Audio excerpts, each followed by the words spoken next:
Good morning, good afternoon, or good evening, depending on where in this connected world you're listening in from. My name is Sam Shikarik at Oracle Financial Services, and I'll be moderating today's podcast discussion, Decoding the Buzz, Getting a Grip on Liquidity. With our Decoding the Buzz series, we want to cut through the hype and cut through a lot of these discussions to understand what is the industry saying today and why is it relevant.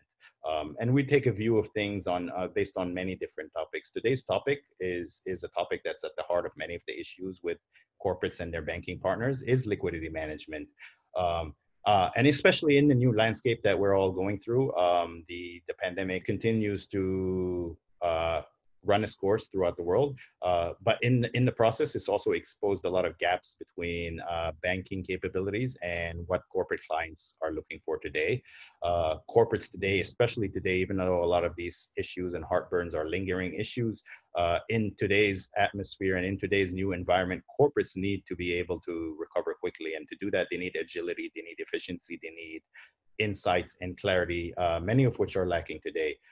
So today's discussion will be taking a look at liquidity management and what it means, what are the implications, and what are the actions that banks should be taking when it comes to this. So on that note, I want to introduce a couple of our Oracle speakers to give their perspective on the landscape. We have Parag Ekbote, Head of Business Development for Oracle Financial Services. He handles JPAC and EMEA. And then we also have Jeffrey Edison, Global Solutions Lead. Hey, guys. Hey, Sam. Good to see you. Thanks. Likewise. And Parag is based in Singapore and Jeffrey's in Belgium. So we're all over the globe. I'm based in New York. All right. Parag, you actually have been driving a series of discussions, and we're taking market-centric views around the world, and we're calling these discussions the Capital Clarity Series. And I think contextually, they started with the fact that everyone was trying to understand the impact of the pandemic and the actions that needed to happen. So we started taking a view across the world. We started with Saudi Arabia, then moved to South Africa, and we have a long calendar of different markets we're going to be connecting with. You've moderated a couple of discussions, and I know they're broader views, but what have you been hearing from both corporates and banks in terms of specifically liquidity management? What's the view out there? Thanks, Sam. And I think Decoding the Buzz is a great way of putting all the learnings that we've been having from the Capital Clarity series. Like you said, we've been doing this for the last few months post the pandemic hit the world. And it has been a very, very insightful journey, I should say. So to begin with, the first thing that everyone has been talking about is how there was a complete shock that this pandemic had on the entire corporate ecosystem. And that happened sometime in March, and what it really reveals is the vulnerabilities where different global markets and industries have gone through, and in many cases companies had to cease operations at their factories. They had to distance their employees. They had to get employees to work from home. The logistic movements were severely disrupted, as we all know. And there was a need to find alternative ways to transport goods and inventories and ensure that they reach a consumer. And all this added to the cost of production and cost of doing business. And around April and May sometime, we saw companies starting to figure out that this pandemic is going to be a long-term thing, and they need to brace themselves for tougher times going forward. And that's where we saw obviously a lot of corporates and governments coming together and trying to ensure that there's enough and more liquidity so that the corporates and the businesses don't go down. Like I said, the governments around the world acted extremely decisively. That's the second theme that I've been hearing in the Capital Clarity series, is that the governments acted very decisively, and they acted in time. and they acted in time to ensure that the liquidity is available to the businesses. They also looked at several tools around monetary tools, fiscal tools. In some cases, they cut taxes. In some cases, they gave some kind of moratoriums and so on. And that was an extremely important thing to be done. Now, coming back to the topic of today, which is liquidity management, there was some very interesting insights that we've had. The first one I would say is that historically, if you see when you plan for liquidity, one of the tools that you always use is historical data. However, the nature of this pandemic has been so vastly different than other global crises. It warranted for a completely overall of your thinking with regards to liquidity management. Therefore, corporates, what we've seen is they are using historical data, but at the same time, they had to remodel and figure out what kind of liquidity planning tools they need to deploy in order to have a much better control over the liquidity focus. The second interesting thing that has come out of this entire conversation that I've been having is that corporates are very minutely and closely monitoring liquidity. The interesting thing is it is not about liquidity for the next 2 months, 3 months, but they need to start thinking with a frame of a much longer time frame. But more importantly, not just think about liquidity, but also watch the situation as it unfolds vis-a-vis the economies in which they operate in and the industries that they operate in as well. Now, coming to your second part of the question, which is to do with how are banks helping or how should banks be helping? And there are some very interesting insights here as well.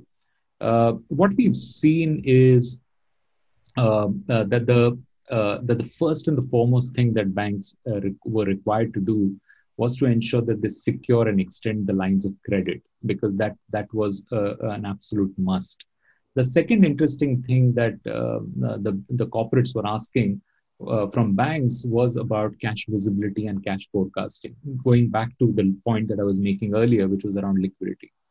Another interesting thing or rather continues to be, is for the corporates to have advice from their bankers as to how they can release the trapped liquidity or trapped cash in their ecosystem, whether it is to do with the ARs or the APs, account receivables, account payables kind of thing.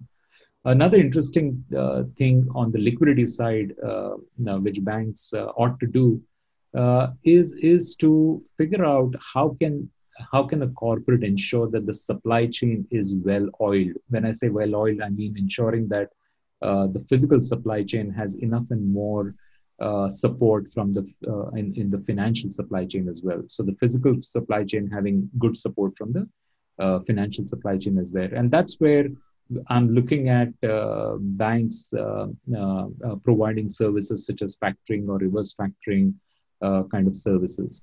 And of course, one very important, lastly, one very important thing that corporates have been asking for is around reducing the complexity of account hierarchies and structures, so that the bank can offer these services to the corporates, where the corporate then need not worry about the complexity around accounts and different jurisdictions, and move the money seamlessly into different accounts to ensure that they can meet the liabilities. So I think this is a long answer, but there is so wealth of information that we've captured during our conversations on Capital Clarity, Sam. And we look forward to hopefully you completing the round of discussions around the world, and when maybe hopefully we can culminate some summaries and findings. I want to go, before we move on to Jeffrey Parag, I want to go back to one of the points you made. One of the responses in the early stages of the pandemic was governments mobilized quickly to try and ease up the pressures of COVID-19. And one of the ways they did that is through regulation. Can you speak a little bit more to some of the tactics some governments have taken? And if there are any pros and cons with those. Sure, sure. Um, so lots of very, very good tools have been used by central governments or central banks rather to ensure that there's enough and more support given to economies and corporates. Interestingly, compared to the GFC or the global financial crisis of 2008, we saw a complete shift in the use of tools by central banks. So if you really look at it, central banks have about largely quite a few tools at their disposal. But there are typically monetary policy changes, right? Policies which are designed to control the money supply and promote stable economic growth.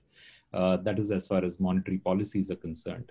Another tool that they have is external policies, which is basically these policies are designed to mitigate and effects of external economic shocks, right?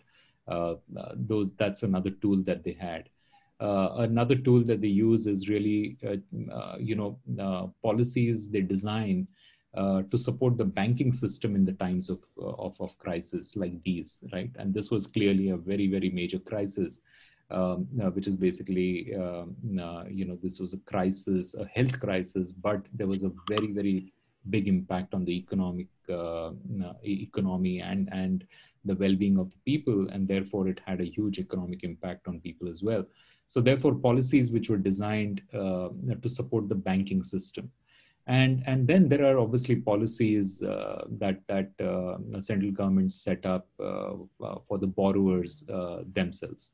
So if you really look at it in this pandemic, there have been all the different tools have been used, right? So from if I go to the first point which I said, which is monetary policies, we saw that countries like US or UK, Japan, Hong Kong, and a big part of the emerging market in general went through the rate cuts, right? So they cut their interest rates or the lending rates just to ensure that the demand is spruced up. But interestingly, Europe did not take that route. What Europe did was they actually went on a very large asset repurchase programs. Okay, which is basically they went to the bond markets, they ensured that they started purchasing a lot of assets. But one of the important things that we need to understand, all the major economies went on to pump in a lot of liquidity, very decisively, very fast. If I look at the external policies, which is basically policies around capital flow measures, controlling the capital flow so that the foreign currency doesn't leave your shores and so on, to ensure that you have enough and more foreign exchange reserves in your accounts. Interestingly, hardly or handful of countries really used this particular tool, if I may. It was not something which was very popular. But the financial policies for banks, which are designed to help the banking system in times of distress, it was used across the board. And what we saw was bulk of the major economies used these tools, and they were looking at capital buffers or liquidity buffers. They were looking at moratoriums. They were looking at giving interest holidays to people, and so on and so forth, right? Sam? Great. Thank you, Parag. So a lot of these challenges, I mean, they're interconnected and they're causing a ricochet effect. So that's forcing banks also to now, one of the areas, one of the biggest blockages really is technology, and especially with corporate banking, digital has been a laggard when compared to the retail banking side, and that is the heart of a lot of the issues. How are you seeing, Jeffrey, uh, some of our clients or otherwise looking at technology, especially in today's landscape, and especially in addressing, a lot of these liquidity management challenges for their clients? Yeah, I think that's an interesting question. I mean, I think perhaps it's a bit obvious, but the key is really the real-time information, visibility, and access to real-time information. Corporates need to have, informed decision making, be able to make informed decision making. We would all like to be proactive and be able to predict the future, but practically speaking, that's not possible. So in situations like what we've had with the pandemic, you need to be reactive. You have to be able to react to these black swan events. And as Prague alluded to, you have to be able to do, you may need to change your models significantly, have different models to predict what's going to happen in the future. Is the pandemic going to be short-lived, long-lived, second wave in your country or in the different countries you operate in, and look at the forecasting. So having access to those tools, and it partly it's tools, but it's also the frameworks for getting that information together, bringing together data, bringing together information, so that you have real-time information where you can look at using potentially sort of what I'll refer to as traditional liquidity management techniques like sweeping and topping, but also having real-time liquidity management through techniques like virtual accounts, and being able to bring that together so that you can react again more quickly, deal with intraday liquidity challenges. So we're working with a number of banks around the world, and some of them have looked at how can they implement real-time cross-border liquidity through what I might refer to as non-traditional techniques like blockchain. So we've got several banks who have been looking into this. We have a few who've actually gotten regulatory approval for cross-border liquidity transfers. And I think that's an area that's quite interesting because then we're going sort of outside of the traditional means of transmitting liquidity, which traditionally obviously have been quite slow, with Swift messages, wait a few days and things like that. Well, when you need to react in as close to real time as you can, waiting hours or days just isn't reasonable. Parag also alluded to solutions like in-house banking, where we're working with banks who are looking at how they can offer their corporate customers efficient systems so that they can centralize their non-core activities, be more efficient in how they're handling their payables and receivables, as well as how they're actually handling the payments. Domestication, we might say, where rather than making a slow, inefficient cross-border transfer with an in-house bank, I can put it through my own internal accounts and put out a domestic transaction, which typically is much faster than a cross-border transfer.